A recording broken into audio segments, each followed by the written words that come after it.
Good morning everyone. Study with Preksha 5483 में आपका स्वागत है। आज हम करेंगे एक्सरसाइज 3.6 मैथ्स की क्लास 6 की। देखो इसमें म स अ ज्ञात करना है। म स अ क्या है? जब हम किसी के गुणनखंड ज्ञात करते हैं। गुणनखंड मतलब वो किस किस फैक्टर्स में टूट सकता है। 18 जो है किस किस अक्षर भाज्य संख्या को गुना करके 18 आता है। जब हम ये ज्ञात करते हैं और 48 दो अक्षरों का, तो दो अक्षरों में जो सबसे ज़्यादा वाला गुणनखंड होता है, जो सबसे बड़ा गुणनखंड होता है, वो म स अ कहलाता है। देखो 18 और 48 में हमें म स अ ज्ञात करना है। तो 18 को हमने 2 से भाग किया, 9 आ गया। 3 से भाग किया, 3 आ गया। 3 से भाग किया, 1 आ गया। इसी तरह 48 को हमने 2 से भाग किया, 24 आ गया। फिर 2 से किया, 12 आ गया। फिर 2 से किया, 6 आ गया। फिर 2 से किया, 3 आ गया। फिर 3 से किया, 1 आ गया। अब 18 किस किस को? 2 तिया 6, 6 तिया 18, 2 गुना 3 आ गया। और 48 2 गुना 2 गुना 2 गुना 2 गुना 3। ठीक है, तो 2 और 3, 3 दूनी 6। म स अ क्या है? 6। 6 वो रकम है जिससे 18 भी चला जाता है और 48 भी चला जाता है। 6 तिया 18, 6 8 48। ठीक है ना। तो ये दोनों अक्षर जो हैं 6 के पहाड़े पर पूरे पूरे चले जाते हैं। सबसे बड़ा वो अक्षर जिस पहाड़े पर ये दोनों अक्षर पूरे के पूरे चले जाते हैं, उसे हम उसका म स अ कहते हैं, महत्व समापवर्तक कहते हैं।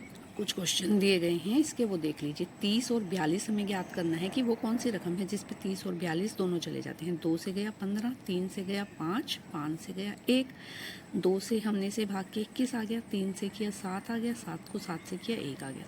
2 गुना 3 गुना 5, 2 गुना 3 गुना 5, 2 गुना 3 गुना 7, 2 और 3 6। तो 6 वो अक्षर है, महत्व समापवर्तक इसका 6 है, या 6 वो अंक है जिससे 30 और 42 जो हैं पूरे पूरे चले जाएंगे। 18 और 60। अब 18 को 2 से किया 9, 3 से 3, 3 से किया 1, 2 से किया 30, 2 से किया 15, 3 से किया 5, 5 से किया 1।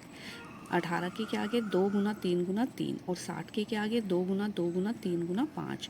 3 कॉमन है और 2 कॉमन है। 6 वो अक्षर है जिससे 18 और 60 पूरे पूरे चले जाएंगे।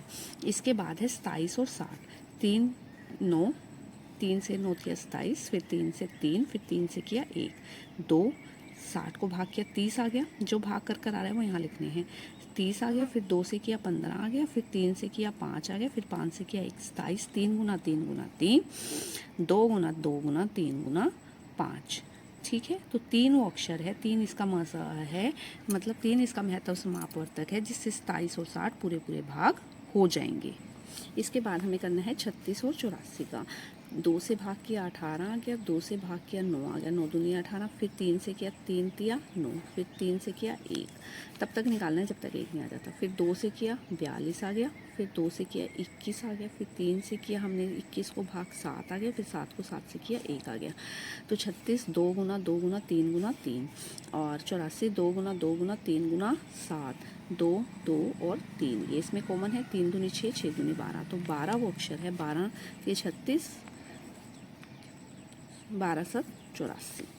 तो मासा कितना आ गया? 12। इसी तरह हमें 34 और 102 का करना है। 2 से किया 17 आ गया। 17 से किया 1 आ गया। 2 से किया 51 आ गया। 3 से किया 17 आ गया। 17 से किया 1 आ गया। तो 34 2 गुना 17, 102, 2 गुना 3 गुना 17, 17 दूनी 34। इसका मासा कितना है? 34। बड़े से बड़ा अक्षर जिससे ये दोनों भाग हो जाते हैं वो महत्व समापवर्तक कहलाता है। 70। 70 को 2 से किया 35, 5 से किया 7 और 7 से किया 1, 3 से किया 35 आ गया। 5 से किया 7, 7 से किया 1, 5 से किया 35 आया इसको। फिर 5 से किया 7 आया। फिर 7 से किया 1 आया। भाग कर रहे हैं हम। 70 2 गुना 5 गुना 7, 105 3 गुना 5 गुना 7, 175 5 गुना 5 गुना 7, 5 और 7, 7 पंजा 35। मासा कितना आ गया इसका? 35। इसके बाद है नेक्स्ट क्वेश्चन 91, 112 और 49। 3 अक्षर हैं कि तीनों अक्षरों किस अक्षर से पूरे पूरे भाग हो जाएंगे। 7 से किया 13, 13 से किया 1, 2 से किया 56, 2 से किया 28, 2 से किया 14, 2 से किया 7, 7 से किया 7 7 49। तो सिर्फ 7 वो अक्षर है जिससे तीनों के तीनों पूरे पूरे भाग हो जाएंगे। इसके बाद है 18, 54 और 81। 18 को 2 से किया 9 आया, 3 से किया 3, 3 से किया 1, 2 से किया 27, 3 से किया 9, 3 से किया 3, 3 से किया 1, 3 से भाग किया 27, 3 से भाग किया 9, 3 से भाग किया 3, 3 से किया 1। तो 18 2 गुना 3 गुना 3, 54 का 2 गुना 3 गुना 3 गुना 3, 81 का 3 गुना 3 गुना 3 गुना 3। तो कितना आया 3 और 3, 3 तिया 9। 12, 2 से किया 6, 2 से किया 3, 3 से किया 1, 45, 3 से किया 15, 3 से किया 5, 5, 3 से किया 25, 5 से किया 5, 5। अब क्या कॉमन है? सिर्फ 3। इन तीनों में क्या कॉमन है? जो इसमें भी है 3, इसमें भी है 3 और इसमें भी है 3। तो इसका मासा कितना आ गया? 3 आ गया। अब चलते हैं नेक्स्ट क्वेश्चन पर। निम्न का मासा क्या है? 2 क्रमागत संख्याएं। क्रमागत संख्याएं जैसे 1 2 3 4 5, 4 और 5, 5 और 6, 6 और 7, 7 और 8, 11 और 12। तो आप कोई भी 2 संख्याएं लेकर उसका मासा ज्ञात करें। मैंने किया है 4 और 5 का, क्रम से आई हुई संख्याएं 4 और 5। 4 2 से किया 2, 2 से किया 1, 5 से किया 1। तो 2 गुना 2 गुना 1, 5 गुना 1। तो मासा क्या आया? मेरा 1 आया। मतलब 2 क्रमागत संख्याओं का मासा क्या होता है? 1 होता है। उसके बाद है नेक्स्ट क्वेश्चन। नेक्स्ट क्वेश्चन है 2 क्रमागत सम संख्याएं। सम संख्याएं आपको पता है 2 4 6 8 10 12। तो 8 और 10 में मैंने ज्ञात किया है 8 और 10 का 8, 2 जो कि 8, 2 से भाग किया 2 आ गया, 2 से किया 1 आ गया, 10, 2 पंजे 10, 5 एकम 5, 8। तो कॉमन क्या है? 2 2 2 यहाँ पे लिख लिया और 2 गुना 5। तो कॉमन क्या है? 2 है। तो मासा क्या है? 2 क्रमागत सम संख्याओं का मासा 2 है। उसके बाद नेक्स्ट क्वेश्चन 2 क्रमागत विषम संख्याएं। विषम संख्याएं कौन सी होती हैं? 11 13 1 3 5। विषम संख्याएं क्या हैं? 1 3 5 7 9 11।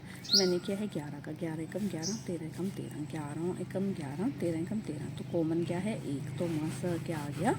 1 आ गया। अभाज्य गुणनखंड द्वारा 2 सह अभाज्य संख्याओं 4 और 15 का मासा ज्ञात किया गया।